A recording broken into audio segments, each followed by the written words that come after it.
Have you ever been in a situation where you got really upset about something and you started making up all these stories about what it means and what this person did to you and all these ideas and it's crazy, but it happens. All these stories that start chiming in our heads, and where are these stories coming from? They're coming from subconscious programming. They're coming from events that happened long ago that are filtering our perceptions and points of views and creating the feelings in our bodies. It's not really about what's happening, even though we think it is. It has to do with unresolved issues that's inside of me and you. And it's beautiful when this happens. There's sometimes it's just a little thing, and then all of a sudden it gets blown up into this like big proportion. Why is that? There's these ideas, beliefs, and concepts that our little child doesn't really understand, but is just upset.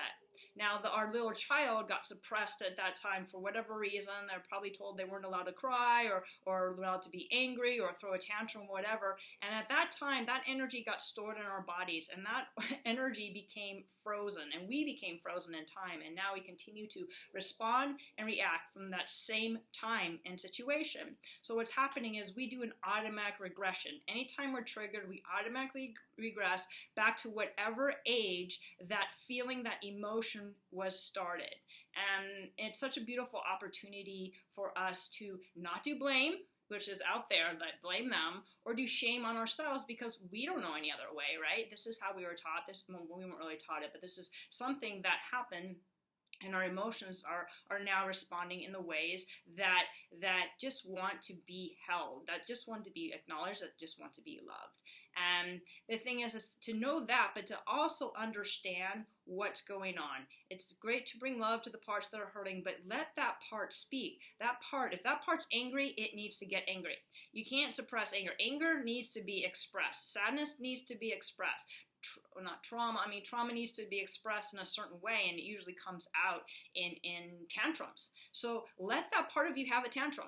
Let that energy be released. And as you're releasing it, speak. Because when you're speaking, you're going to understand what misunderstanding is creating this experience out here. And that misunderstanding comes from when we were younger, or maybe a painful experience that happened along the way. But most often, our beliefs and our concepts and our ideas and how we filter our lives stem from when we are younger. And if we don't let ourselves feel those feelings, the same impact that we were suppressing them, those feelings will never get a chance to move inside of our bodies. And we need to allow those feelings to be expressed at that same impact it was suppressed. A lot of people say, yeah, I'm going to express my feelings. I'm going to get sad, cry for a minute, and that's it. Sometimes you need to cry for days. I just went through something really intense, and I haven't been through anything intense in a long time, and literally it started just out as a small little incident, and it just blew into something that was just so enormous, and I literally cried for, I want to say 2 to 3 days, to the depth of my soul. I got angry,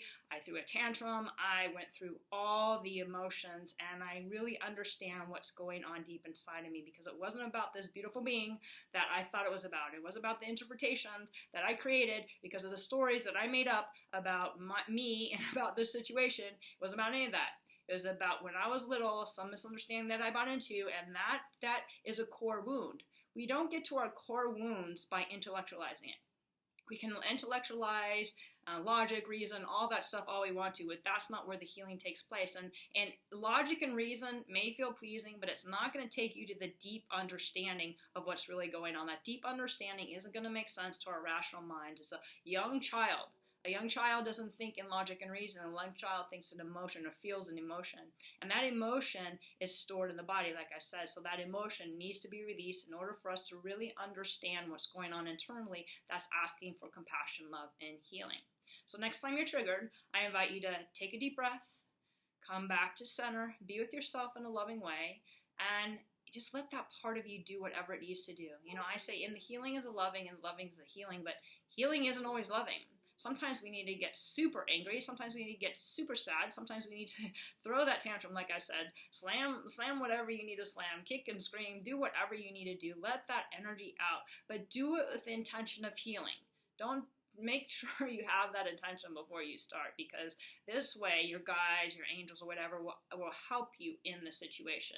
If you're just doing it just to release, just to get that anger out, and not with the intention of healing, it might work, but the same token, you're not going to really understand that without that intention. So I invite you to have that intention, do this, and when you're done, relax, breathe, be with yourself, hold yourself. Now I know this is hard. This is, this hurts. It's okay to hurt. A lot of times we don't want to acknowledge our hurt. It's okay to hurt.